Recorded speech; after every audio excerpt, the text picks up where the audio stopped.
You're listening to the smartest guys in marketing, the best show on the planet for client businesses to learn about traffic, funnels, sales, conversions, and marketing coolness. Chris and Taylor are the founders of Traffic and Funnels, a digital marketing consultancy helping you get paid clients from cold traffic daily. Now, here are your hosts, Chris and Taylor. What's up, everybody? Welcome to the Smartest Guys in Marketing podcast, the only podcast that you should be listening to every single day. I want you to share it with your wife. I want you to share it with your husband, your kids, your mom and dad. Everybody should listen to this because it's going to make you. It's going to make you wealthy. It's going to make you healthy. Bro, we're going to get sued if you don't stop. Stealthy. It's going to get you so many wives and so many husbands.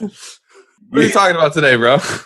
We were talking about this scam. All right, we're bringing the scams back because people are like, guys, I need more scams. And so we're like, okay, well, we are your guys. We know all the scams. We know all the scams. And this scam is the client is always right. You know what I say to that, bro? You want to know? Tell me. I say, screw that.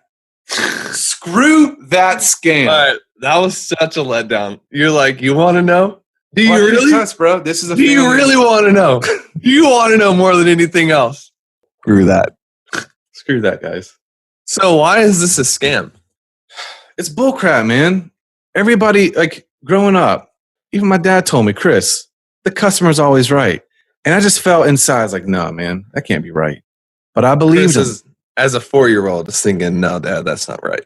No, Dad, stop lying to me, Dad. So, but this, on a serious note, that's what we've been taught to believe in the business world. And I don't agree with it. I think there's a fine line here between being able to accept feedback from your market. What's working, what's not working. And then being able to allow like a client who's by definition, because they're hiring you, their stuff is broken, come in and tell you how to fix it. So this sometimes happens and it's hilarious. And we love teaching this stuff, but a client will get on the call with us or Mike or whoever's consulting them through their whatever they're doing. Sometimes it's me, sometimes it's not, but they'll basically be like, I don't know how to fix this. The situation is broken. You do. And by the way, I'm going to tell you how I want you to fix it. It's like, whoa, wait a minute.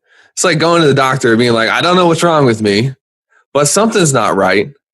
And your arm is dangling off. Here, I'm going to dictate the terms by which I expect you to fix my issue. And on one hand, it's funny, and on the other hand, it's like kind of sad because culturally, we've built this allowance for people to do that. And the true leaders and the true titans that come up to the front, the guys that we all know about, Henry Ford and Bezos and Steve Jobs and Musk and all these guys, they're famous for saying like, basically the customer doesn't know what they want. Yeah. You have to give it to them and show them. And I think there's a balance here between accepting the feedback that the market gives you and then also at the same time coming in and fixing someone's mess. You're the one that can do that. So you have the authority and really a client needs to follow the process and kind of go through that with you. You know what I'm saying? It's amazing. It's amazing that a lot of our clients, and I'd say the majority of them, they don't understand the line in their business. And so what most often happens, I think there's a couple reasons why this is the case. One, they've been taught that, hey, the customer's always right. You should do what the customer says. And two, they don't have enough opportunity in their business to say whenever the custom goes over their line, right, that they've established, they can say, you know what, this isn't working out. Appreciate it, but yeah, we're going to move on. But they don't have that power, right? Because they don't have enough opportunity in their business to where they feel like they can do that and not even give it a second thought. So I want to say one thing is you have to establish the line in your business, right? And the line is what your prospects or what your customers cannot cross. And when they do cross that, it's like, all hell no, you cannot do that. Right. So you have to establish those boundaries. And if you're scared, you got to get over it. One. And if you're scared, number two, you got to have enough opportunity in your business to where it doesn't matter. Right. We've had that happen all the time. Like, or many times in the past, people have come in and they've tried to dictate and we're like, no, hell no. Either you fall in line with our process Yeah. or deuces. Yeah, here's your money back. Best of luck. Goodbye. Yeah.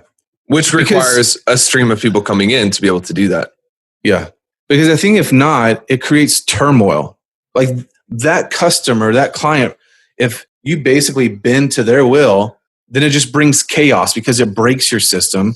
Like it's a very emotional thing, and that's very expensive. Even beyond the money, right? Let's say if your customer they paid you $5,000 or $10,000. I think many times what business owners don't realize is how much more that actually costs in just the time, the emotions, the chaos that you have to deal with that customer, that client that sucks. Would you agree? 100%. And the health issues that come with that, with being chronically stressed out about things. And whenever a client is not willing to follow the process, the chances of them getting results is severely diminished. Yes. And that's another thing is like sometimes people are like, I want to cater to this person because it's such an opportunity for me to get results, blah, blah, blah. But oftentimes, like when you relinquish leadership and you start, wussying up to people, you stop being a leader. And then the chances for them to get results in their own business or their own life, depending on what you do, is going to go down. And so this is why it's important. Like I really, really love the doctor frame of like, a doctor is where they're at because they know more about the human body than you do. They know more about medicine than you do. They know how the process works. And it's a non-issue if somebody comes in and they're like, hey, I really need this fix. And by the way, here's how I want you to fix me. And the doctor's like, that won't work. They're like, well, that's how I want you to fix me, or I'm going to go to someone else. The doctor's like, okay, goodbye. You're an idiot. You're going to die. Sorry. Yeah.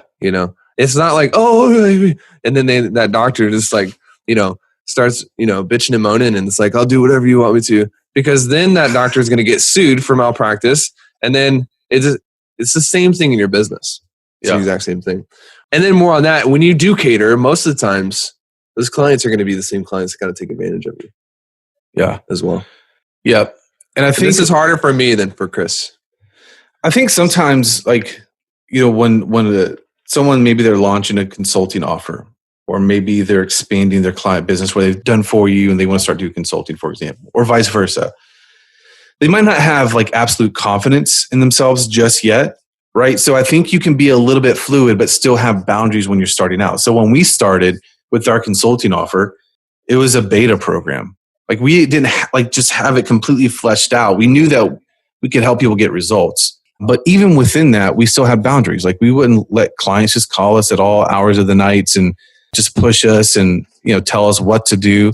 Right. Even within like that discovery period where we were still building out our processes, we still have boundaries. And I think that's important. And if you look at it, once you get to that place, it'd be like, someone coming to Elon, he's got a process for building out the Tesla, right? It goes through a process line. And that's where you should get at with your business. Like, dude, how confident are we and how process oriented are we to get clients results? Right? It's very systematic now. 100%. So it's like if I wanted a car, that was like a BMW i8, like I just go to Elon and say, hey, can you put this in your process line? Horrible car, by the way. Shout out to Lincoln Auger, our buddy who's got one. Right. But how stupid would that be? It's like, hey, let's put this into your chain, your system. Be like, no, it wouldn't work. Like it would just suck. And so it's the same thing in your business.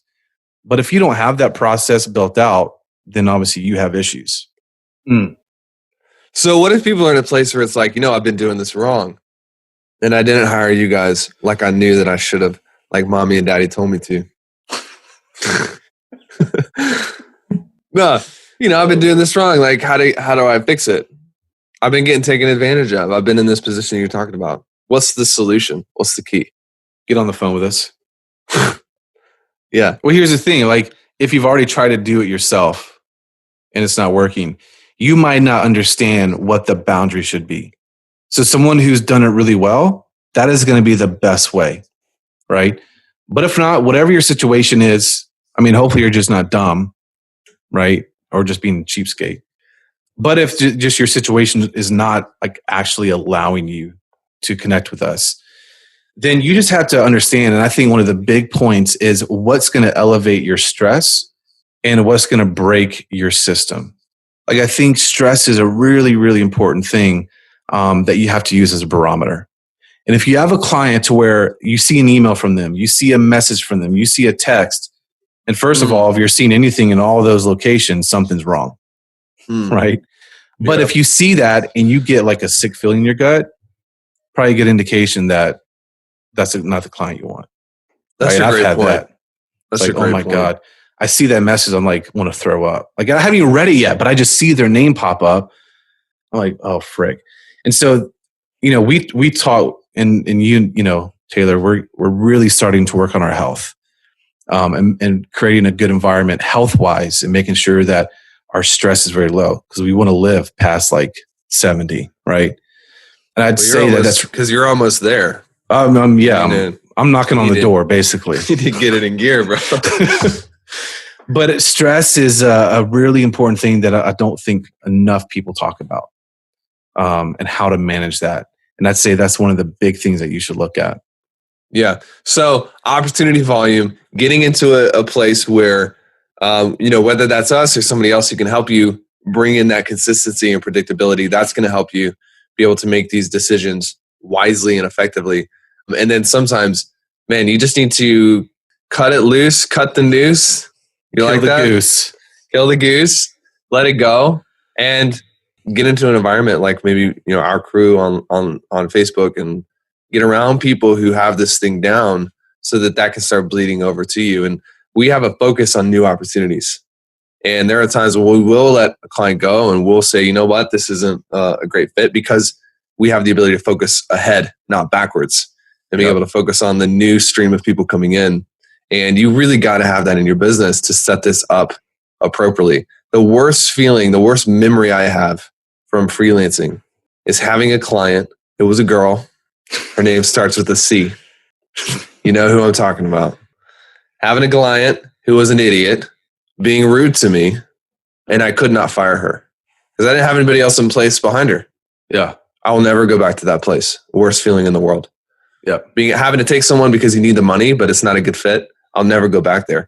And if you're feeling that, then you got to hop into a program with working with somebody somewhere who you trust, who can fix that and help you get out of that. It's the worst place to be. Yeah, absolutely. And we will invest like pretty much unlimited money to make sure that we don't have that and that our stress is kept low. And so for us, it's, it's obviously evolved because we're a multi-million-dollar company. Now we have people on our team. And so we're always building that in. And I'd say whatever you can do, like make that shift. Like you have to reduce that in your life. So moral of the story, the client is not always right. Love it, bro. Love the new look, man. You got that Panthers hat on, repping the losers. It's great. Wow. All right. Anything else?